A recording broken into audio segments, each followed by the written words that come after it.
In this video, we look at how to set triggers and conditions when working with automatic global pop-ups. If you would like to know more about automatic triggers and conditions and where to create them, follow the link to the video pop-ups introduction in the description below. In short, triggers are the when and conditions are the where. Triggers indicate when a pop-up will appear and conditions determine where it will appear on your site. I've already created a pop-up and now I want to set up automatic triggers and conditions. To access them, go to the pop-up block settings and then all the way to the icon on the left where it says pop-up. When you click on it, you will see the option display conditions. Note that next to it on the left is a number, and by default this number is 3. This number indicates the amount of triggers and conditions active on this pop-up. Click on it. By default, any automatic pop-up comes with one condition and one trigger preset. Let's focus on the conditions first. Here we set the display conditions. A display condition determines the location on your website where this pop-up will appear. Your site may consist out of many pages, for example, your home page, an About Us page, a contact page, products and services, blog, and so forth. Sometimes you want the pop-up to appear only on a specific page and not show on all of the pages on your website. To do that, you will set that condition here under Conditions. The default setting is Include All. This is a very common setting. This means that the pop-up will appear on all pages of your site. If the visitor visits your product page, the pop-up will appear. If they had landed on any other page, the same pop-up would have appeared. If you want the pop-up to appear only on your products page, then you set it to Include Pages, and then in the second drop-down list that appears, you select your product page. All your created pages will appear here by name. So if you don't see it, it means you haven't created the page yet, or just scroll down a little more to reveal additional pages. The same holds true for posts. If you only want the pop-up to appear on a specific post, then set it to Include Posts and choose the specific post, or choose All if you want the pop-up to only appear for posts on your website. In addition to this, you can add additional conditions. Let's say I want the pop-up to appear only on my home and Contact Us pages. Then I set my first condition to Include Pages and Home. Then click on Add New Display Condition and set the second condition to my Contact Us page. But that's not all. Instead of setting the condition to Include, you can also choose Exclude. In the case where you want the pop-up to appear across your site, except on a specific page, let's say your Contact Us page, then you will set the following two conditions. The first one is to include the entire site. Then add the second one, set it to Exclude Pages, Contact Us. Through conditions, you have exact control over where your pop-up will display on your site. Just remember, you need a minimum of one condition. If you delete all the conditions, the pop-up will not display anywhere on your site. Triggers. On to triggers. As said at the beginning, where conditions determine the where of your pop-up, triggers in turn indicate the when of the pop-up. Triggers give you full control over when a pop-up will appear on the page. Let's look at the various triggers. Trigger pop-up only once. This setting is turned off by default. If a visitor comes to your site more than once, the same pop-up will appear to this visitor every time they visit your site. If you don't want the pop-up to appear repeatedly to the same visitor and begin to annoy them, you toggle this option on. Now, when the visitor comes to your site, the first time the pop-up will appear as said, but the second time or any instance after that, it won't show up. On page load, the default is on page load at 1 second. You can set the time to your desired duration in seconds. When a visitor opens your page, the pop-up will appear after the set duration has lapsed. I'll set it to 3 seconds. Save. Preview. And then we go to the front end. The pop-up appears after 3 seconds. On click. With on click, the pop-up appears after a number of predetermined clicks by the visitor to your site. This is useful when you have an online shop and the person has clicked through the process, but then hesitates before completing the order. After that third click, you can have a pop-up show up with an additional 10% discount off to the shopping cart. After inactivity is determined by cursor movements. Again, the duration is set in seconds. This is used when a person has come to your site and then stopped scrolling. Maybe they are reading something or hesitating or busy with something else. Once the inactivity starts, the pop-up will appear after the set duration limit. Let's put it at 5 seconds, save, and then see how this works on the front end. I scroll around, I move the mouse, and then I stop. There you go. After 5 seconds of no activity, pop-up appears. The on-page exit intent is a very useful one. It will only trigger the pop-up when it determines that the visitor is planning to leave your site. How does it know that? The trigger will look at the cursor, and once it moves out of the page area, it will consider that you are planning to leave the site. At that moment, the pop-up appears, enticing you with an offer to stay or subscribe. Let's do that. Save. And preview.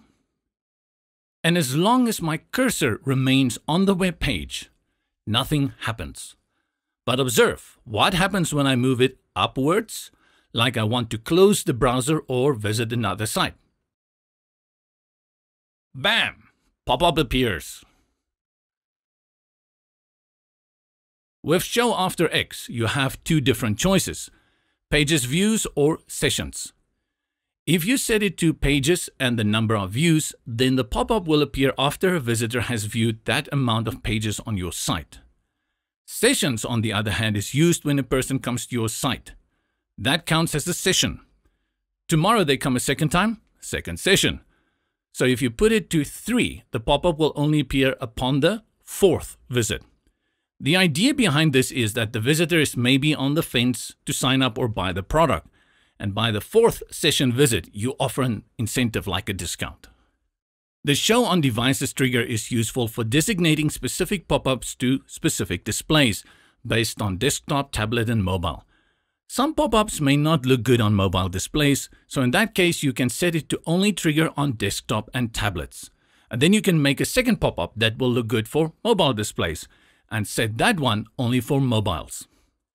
This is also a case of where you will combine triggers. Let's say you firstly set the pop-up to appear on page load after 10 seconds. And then you add Show on Devices as a second trigger and set it to mobile. On scroll is another useful trigger. Let's say you have a long service page with all the information of services the company offers. Most of the important information is in the upper half of the page.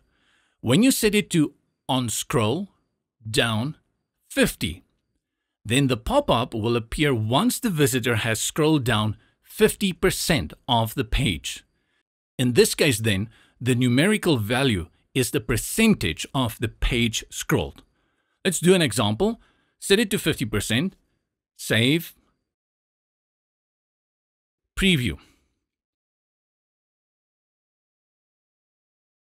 And we scroll down, and once we reach the halfway mark,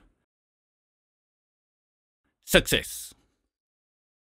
Setting it to up is just as useful. Imagine the visitor scroll all the way to the bottom and then begins to scroll up again to the top of the page as they are planning to exit to another website. In this case, there is no percentage. The moment they start scrolling up, the pop-up will be triggered. Let's also test this. Set it up, save again, and onto the front end we go. Scroll down, down, down, nothing happens. And the moment we scroll up, there we go, more victory. One cool feature in Brizy is to set the scroll trigger to a specific element. When you select to element, you will see there is now an option with placeholder.my.class. Setting this is easy. You will need to go into the page first to set it within the builder. Let's go into our page and say we want the pop-up to appear here once the visitor reaches this element. Go to the block settings, more settings, and under advanced, you'll see CSS class. Here you type in a custom name. In this case, I'll simply call it Popup, as it's easy to remember. Return to the pop-up, and now in the empty field, type the exact same custom name, but with a dot at the beginning. So we type .popup. Done. Trigger set. Let's test it. Save it first, then preview. Open our front end and scroll. And the moment we reach that section, box office success. Our second last trigger is arriving from. With this setting, you have control to show the pop-up when a person arrives from a specific destination. Add the URL and decide if you want the pop-up to show or hide based on that destination. This is useful when combining it with other triggers. You also have control over whether the destination is REX, REX, or a source internally, externally, or from a search engine. The last one is hide for logged in users. If you have members or subscribers, they have already signed up to your service, and you don't want to show them the same promotional pop-ups. Use this option then to disable the pop-ups based on the status of visitors. Like conditions, you need a minimum of one trigger. If you delete them all, the pop-up will not appear at all. Right, so let's set a few triggers and conditions for an example. On page load to 10 seconds. Add show after X, page views to. Then we add show on devices, mobile. Very important here, before you select conditions, make sure you save the triggers. The save option for triggers and conditions works independently of the two. For conditions, include pages, services, and then add include pages about us. Now, the most important step, save. Once you have saved, click on cancel or click anywhere outside the dialog box to return to the pop-up builder. Go back to the pop-up block settings, select the options, and now you will see the number 6 next to display conditions. These are the 3 triggers, the 2 conditions, and the trigger pop-up only once option. You are now fully qualified to build your own pop-ups, use them as on-click triggers, or set automatic triggers and conditions. Use them wisely and discreetly. Throwing pop-ups in your visitors' faces relentlessly is a surefire way to lose visitors instead of converting them. That's the whole point of these various triggers, and you have to think carefully how to use them and to ensure maximum impact without being a pain in the neck. For more tutorials on the various elements and features within the Brizy Builder, subscribe to our YouTube channel and remember to give us a like for the video as well. We also have an active community over at Facebook and look forward to seeing you there.